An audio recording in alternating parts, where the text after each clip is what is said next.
Clasificación B, bajo supervisión de un adulto.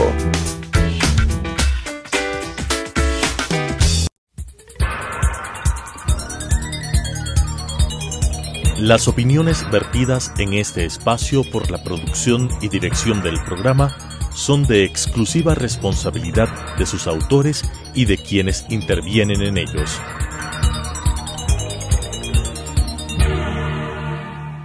Telesucesos Canal 29 presenta Enfoques, pensamiento libre y crítico. Día a día buscaremos diferentes visiones para la comprensión de la realidad del tercer milenio. Enfoques, un espacio que une noticia, análisis y opinión. Bienvenidos.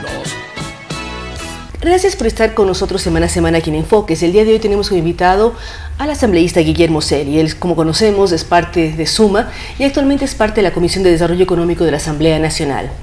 Guillermo, el país vuelve a una tranquilidad, pero que al mismo tiempo todos tenemos tensión por lo que puede pasar. ¿Cómo desde la Asamblea analizaron la situación y cómo justificar que la Asamblea no se reunió durante los días más complicados que el país ha vivido con confrontación interna desde que tenemos todos uso de razón? Bueno, muchas gracias ante todo, Claudia, su invitación, mi saludo a los ecuatorianos. Primero que hemos vivido momentos muy duros, muy difíciles en la vida. Yo en mis años de vida nunca había visto algo tan terrible como lo que en estos 12 días de crisis vivió el país, sobre todo aquí en Quito, en la capital. Hoy día yo considero de que se ponen de manifiesto dos principios fundamentales que deben guiar y ser el camino de los ecuatorianos: la paz y el diálogo. Es fundamental. Definitivamente que vivimos momentos muy duros. Yo me solidarizo primero con todos los ecuatorianos, con aquellas familias de quienes fallecieron en este tiempo de crisis, con aquellos ecuatorianos que no pudieron trasladarse a sus lugares de trabajo y por ende no pudieron parar la olla, a ganar sus recursos para poder salir adelante. También con la fuerza pública, las Fuerzas Armadas, la policía, que puso en riesgo su vida por defender a los ecuatorianos. Duramente maltratados. Usted menciona varios temas, Guillermo, habla de paz, habla de diálogo, y también es la primera vez que Ecuador vive esto, porque a lo largo de la última década del siglo anterior, los primeros años de este siglo, cambiamos presidentes, se movieron una serie de temas, pero nunca hubo lo que vivimos en el país en los últimos tiempos. ¿Cómo lograr empezar a hablar de paz y de diálogo cuando hay una serie de heridas de la ciudadanía? Usted menciona Quito, yo puedo mencionar Cuenca, Ambato se quedó sin agua, Riobamba estuvo bloqueado, La Tacunga capturaron a su alcalde, en la Amazonía todavía días después del famoso diálogo seguían apresadas las gobernaciones. Entonces, ¿cómo sanar heridas y empezar a arrancar nuevamente en procesos de paz, diálogo y reordenar un país? Bueno, primero, sin impunidad, porque aquí evidentemente han existido hechos vandálicos, cautizaron el país, generaron terror en la sociedad ecuatoriana. Aquí hay una fractura de la sociedad como tal, y eso significa de que las acciones tanto de la función judicial tienen que ser contundentes. Contundentes. Mire lo que pasó en el caso de la Contraloría del Estado. 3 ataques. Si usted se da una vuelta por la Contraloría, es como que le hubiera caído una bomba. ¿Cuál es el mensaje? ¿Qué? ¿Se querían llevar el santo y la limosna los informes de Contraloría contra aquellos sinvergüenzas que han delinquido contra el Estado ecuatoriano? Pues se equivocan, porque ahora todo está digitalizado, está en la nube, y esos procesos tienen que seguir en marcha. ¿O acaso el ataque a los periodistas? Eso, a Freddy Paredes, a Teleamazonas, El Comercio, Ecuavisa y a diferentes. Y a periodistas que cubrían los eventos hasta después. Por supuesto, hasta cuando hicieron la minga, una cosa terrible, que ese nivel de violencia tiene que ser trasladado hacia una gran reconciliación nacional. Yo sí considero que los ecuatorianos debemos ir, es tarea difícil, yo lo sé, pero debemos lograr una reconciliación nacional sin impunidad. Sin impunidad, porque definitivamente estuvo en riesgo la democracia del Ecuador, estuvo en riesgo la posibilidad de que sigamos construyendo un país en el cual tengamos que estar unidos todos, porque querían desestabilizar al gobierno nacional con errores, sin errores, nos guste o no nos guste, pero es el gobierno que tenemos. Yo lo he dicho con toda claridad. Aquí hay un tema en el cual hay que preguntarle a los ecuatorianos cuánto nos ha costado a todos este mecanismo que ha implementado el gobierno de ensayo y error, de prueba y error. No solamente que hemos perdido 2.500 millones de dólares en estos 11, 12 días, sino que también tenemos hoy día una sociedad fracturada, una sociedad que realmente en este momento debe reconciliarse con acciones concretas en contra de los vándalos, con los que cautizaron. Pero ¿cuándo aprendemos los ecuatorianos a delegar en el gobierno cierto tipo de responsabilidades? Uno elige a sus mandatarios, confía en esas personas y al margen si votó o no votó por un gobierno, es quien representa al país. Porque este juego de ensayo-error es por los que hemos estado viviendo, pero al mismo tiempo cómo generar confianza en quién elegimos y en poco le delegamos las decisiones macroeconómicas. Igual pasa en una empresa, igual pasa en cualquier ejercicio que uno ponga como ejemplo, uno delega a alguien. ¿Cómo garantizar confianza entre mandatario y mandantes? Bueno, yo considero que aquí en este mecanismo que hemos señalado de ensayo y error, se cometieron muchísimas, pero muchísimas fallas. Primero, ¿cómo es posible que no se haya al menos analizado este tema con los más amplios sectores? ¿Cómo no se haya entregado unas compensaciones contundentes para no afectar a la gente más pobre, a la gente más sencilla? ¿Por qué no se dio a conocer de manera mediática mucho más clara cuál es el alcance de las medidas económicas? ¿Por qué no se estableció mecanismos de compensación como por ejemplo la eliminación de aranceles a la importación de repuestos? Pero para todos los ecuatorianos, la eliminación de aranceles a la importación de lo que son las llantas. ¿Por qué el gobierno también no dio un mensaje muy claro a la sociedad eliminando a todos los viceministerios y subsecretarías? Debe existir hoy día el ministro y su equipo técnico. ¿Ya hasta cuándo? Eso es lo mismo que hacía el correísmo, el subsecretario del viceministro, del asesor, el coordinador de asesoría. Esa también es una demostración de que todos queremos un cambio en el Ecuador. Y adicionalmente, ir hoy día a un gran diálogo nacional, pero con los más amplios sectores. Por supuesto que esté el movimiento indígena, pero que estén los más amplios sectores, los emprendedores, el sector privado, la academia, la juventud, los sectores sociales. Eso es importante. El Ecuador es de absolutamente todos. Y hoy día yo considero que hay tres elementos que deben unirnos a todos los ecuatorianos, más allá de las diferencias políticas o ideológicas. Primero, asumir con responsabilidad la difícil situación económica que vive el Ecuador. Segundo, debemos también ser creativos para la reactivación económica y la generación de empleo. Eso es lo que quiere la gente. Y tercero, hay que apoyar a aquellas personas en las cuales le saquearon sus panaderías, sus pequeñas ferreterías, sus locales de comercio, sus pequeños comedores. Son ecuatorianos que sufren igual que aquellos que estaban justamente protestando por las medidas económicas. No es posible que exista vandalismo de este nivel y eso tiene que ser sancionado con todo el rigor de la ley. ¿Y quiénes fueron los cabecillas en la idea o en la materialización de estos hechos detectar terribles? Cómo se estructuró, cómo se armó, cuál fue la estrategia de despedazar a un país en tan pocos días, porque si uno mira a lo largo y ancho del país tuvimos problemas. Ahora, Guillermo, usted es parte de la Comisión de Desarrollo Económico. ¿Cómo desde ahí generar espacios de diálogo primero y después normativas que faciliten al emprendedor, al productor, a quien quiere, como usted decía, dar empleo y producir diferentes tipos de productos?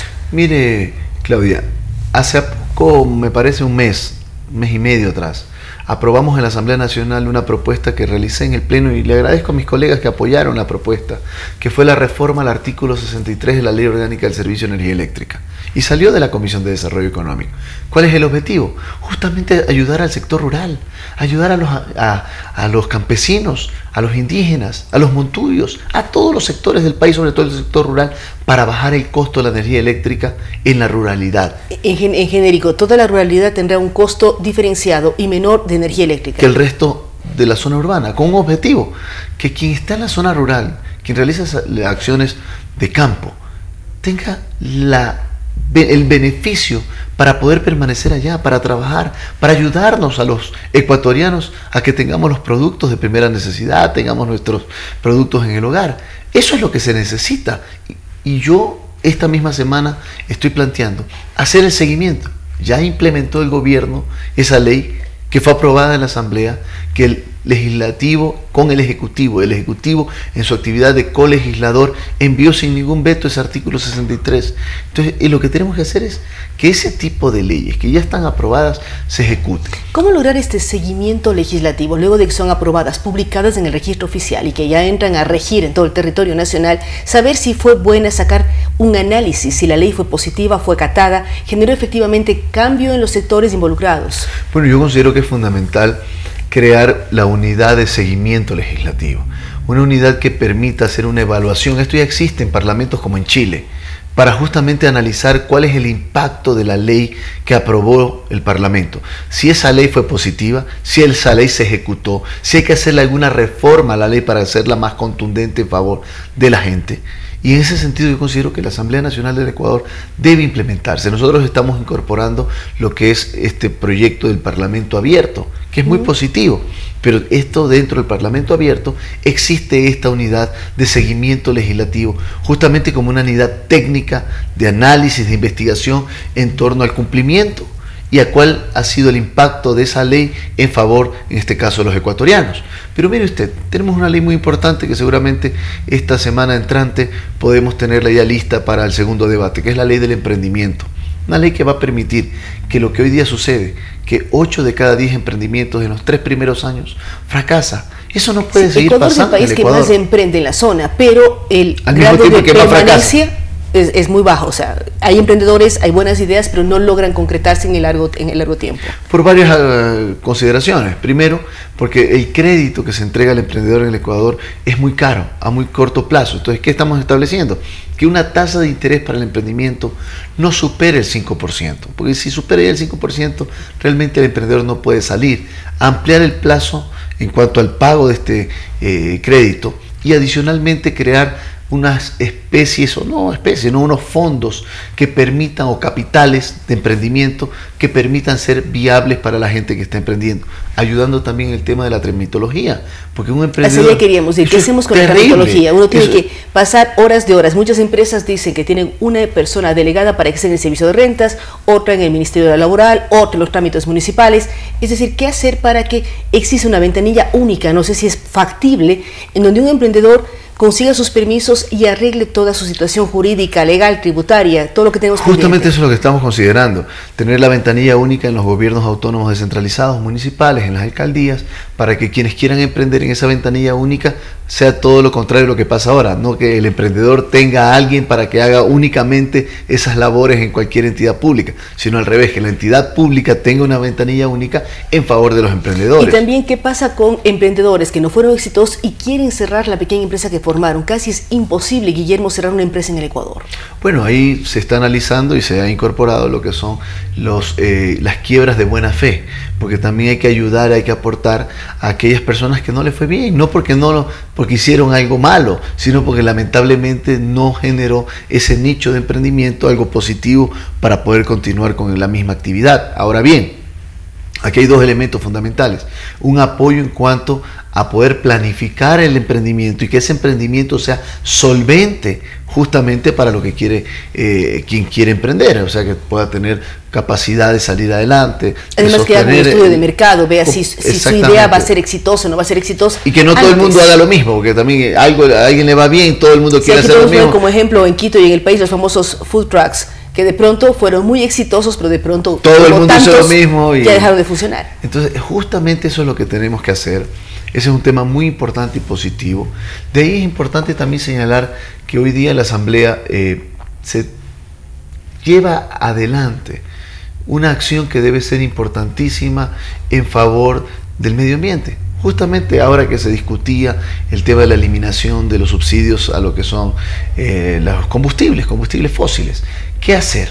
Nosotros estamos también aprobando ya para segundo debate la ley de electromovilidad, dando facilidades justamente para que los ecuatorianos puedan cambiar sus vehículos a vehículos eléctricos. Le hemos planteado, fui quien mocionó en la Asamblea Nacional y ya enviamos el oficio a la Presidencia de la República, porque nosotros no tenemos la capacidad de reformar temas tributarios. Entonces le hemos planteado al Presidente de la República que elimine el impuesto a la propiedad de los vehículos eléctricos, que es lo último que falta para la propiedad, pero también el ingreso al Ecuador de vehículos eléctricos, claro, que en este momento todavía tienen impuestos. Hoy no, ya están deducidos absolutamente todo. Lo único que falta es el impuesto a la propiedad del vehículo eléctrico. ¿Qué es lo que está ocurriendo? No hay en el mercado mucha oferta de vehículo eléctrico.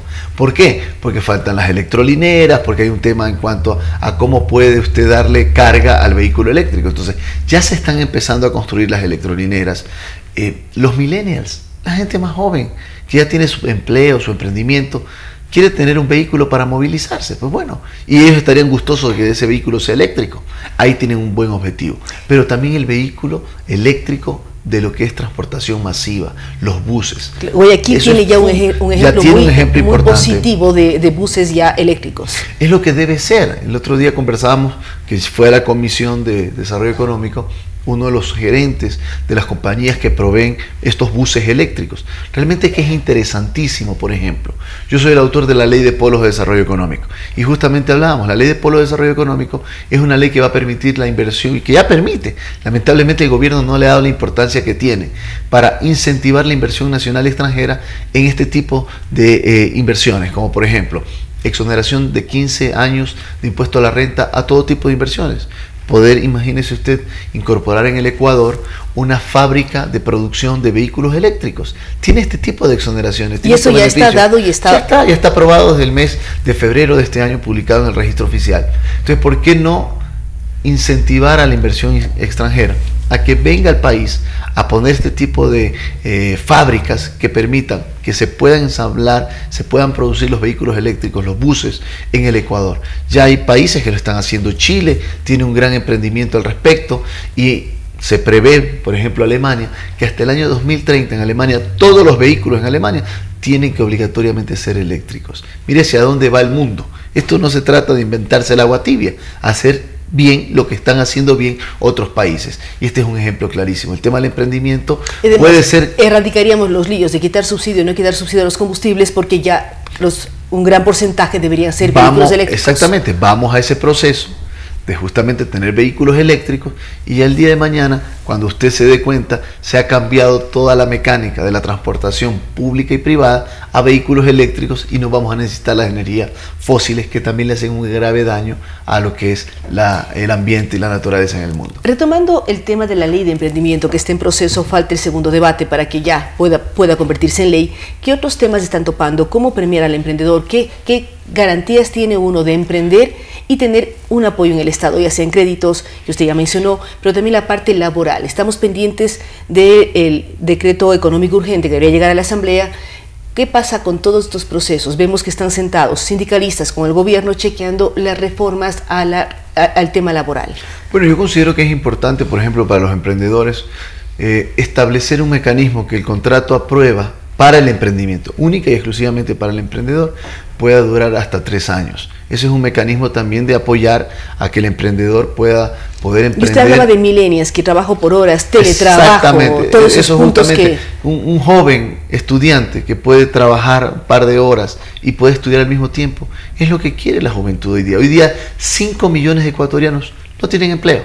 El 60% de esos 5 millones, cerca de 3 millones, son jóvenes que no superan los 28 años. Entonces es una barbaridad lo que está pasando en el Ecuador. Hoy día esos jóvenes pueden conseguir un trabajo si reformamos lo que es el Código del Trabajo en materia de optimización laboral, no satanizar de que lo que se quiere es perjudicar al trabajo. Todo lo contrario, hay que mantener las conquistas laborales, eso ya existe. O sea, y no es ir para atrás, sino optimizar. Es hacia adelante. Ver las nuevas modalidades de trabajo, el teletrabajo que usted lo señalaba, el trabajo por hora, establecer una específica modalidad de trabajo para el tema del emprendimiento. Si lo que necesita este país es tener mayores opciones para que la gente pueda conseguir un empleo. Leíamos el día de ayer que hoy día se han perdido 74.000 empleos. O sea, se incrementa el número de desempleados en el Ecuador. Aquí tenemos que tomar una opción clara, conversando con todos los sectores. Aquí lo que no se puede permitir en el país es el sectarismo. Aquí lo que no se puede permitir es que la gente no tenga trabajo. Pero por supuesto. Y además, trabajo temporal, viene temporada navideña. ¿Cuántos negocios necesitan trabajo por X número de días? O en la época, por ejemplo, para el sector turístico, en la época de playa para la costa o en la época de vacaciones para la sierra. Hay una serie de elementos que se deben de considerar. Yo, por ejemplo, considero que uno de los grandes detonantes del empleo en el país es el turismo. Lamentablemente no se ha hecho casi nada al respecto. El Ejecutivo hizo un buen lanzamiento meses atrás de la Riviera del Pacífico, de los pueblos mágicos, del tren playero, pero no se ha hecho nada, esa es la realidad. Hoy día, en esa misma ley que creamos, que es la Ley de los Polos de Desarrollo Económico, se estableció la creación de lo que es la sede turística, que no existía. que fue uno de mis planteamientos y lo hemos cumplido, que es la zona franca turística. ¿Qué significa eso? Que se pueden declarar zonas especiales de desarrollo económico en materia turística en el Ecuador, que eso ya depende de la política que incorporen los gobiernos locales. ¿Con qué objetivo? Por ejemplo, en la playa de Manabí, usted puede declarar polo de desarrollo económico todo lo que es el perfil costanero de Manabí. ¿Con eso qué tiene? Tiene que cuando se pongan o se venga una inversión en materia turística, un hotel o un hostal, se puede acoger hasta 20 años de exoneración de los tributos aduaneros para la importación del equipamiento de ese hotel o de hostal. ¿A cambio de qué? De firmar un contrato de inversión y garantizar un número mínimo de empleos. Hoy día, en el mundo está comprobado que una inversión hotelera, por cada habitación nueva de ese hotel, se generan entre 5 y 7 fuentes de empleo. Y el Ecuador lo tiene todo.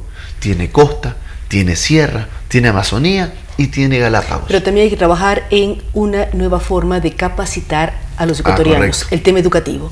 Cómo ser mejores en servicios, cómo mostrar y que cada ecuatoriano, al margen si tiene hostal, hotel o negocio, se conviertan en guías turísticos de su propio país, conocer el país, atender al turista. Hay que ir cambiando una lógica que el eje es la educación. Pero por supuesto, y las universidades tienen un gran papel en aquello, crear las carreras al respecto de lo que es gastronomía, por ejemplo. Yo considero que el Ecuador debe empezar ya una revolución gastronómica como lo hizo el Perú. A mí me encanta la comida peruana, pero yo considero que la comida ecuatoriana es mucho más diversa, mucho más rica, pero necesitamos internacionalizarla, fusionarla. Mire usted, 7 de cada 10 turistas que van a Lima van a hacer turismo gastronómico, 7 de cada 10. Entonces tenemos que hacer lo que les ha ido bien a otros países. España vive del turismo, México vive del turismo, Costa Rica vive del turismo. Yo considero que Ecuador debe tomar una opción y una acción contundente y pragmática en el desarrollo turístico de este país. Yo considero que eso debe ser una de las grandes políticas públicas, independientemente del gobierno que sea, que se debe tomar como dentro de esa gran reconciliación nacional a la cual debemos ir con este tipo de acciones concretas. Muchísimas gracias a Guillermo Celis. Recordamos que él es parte de la Asamblea Nacional, parte de la Comisión de Desarrollo Económico, con él hemos hablado de varios temas. Lo sucedido, los 12 días terribles para el Ecuador. Él habla de paz, habla de diálogo, pero también habla de no dejar en la impunidad a quienes fueron los culpables de causar temas de vandalismo y actos de terrorismo en el Ecuador. Pero por otra parte habla de su trabajo en la Comisión, hablar de la Ley de Polos de Desarrollo, hablar de la Ley de Emprendimiento que está en proceso y hablar de lo importante que es que los ecuatorianos demostremos lo que somos, aprendamos a recibir más turistas y empecemos a generar un espacio en donde el mundo entero debe conocer un país extraordinario con regiones, con tesoros escondidos, con ciudades patrimoniales, con tesoros que tienen que ver con el mundo del ambiente y de la ecología, desde Yasuní hasta las Galápagos. Así es que mostrar mucho más lo que somos y lo que podemos ofrecer al mundo. Gracias nuevamente a Guillermo Celis, gracias a ustedes que nos acompañan semana a semana aquí en Enfoques. Las opiniones vertidas en este espacio por la producción y dirección del programa son de exclusiva responsabilidad de sus autores y de quienes intervienen en ellos.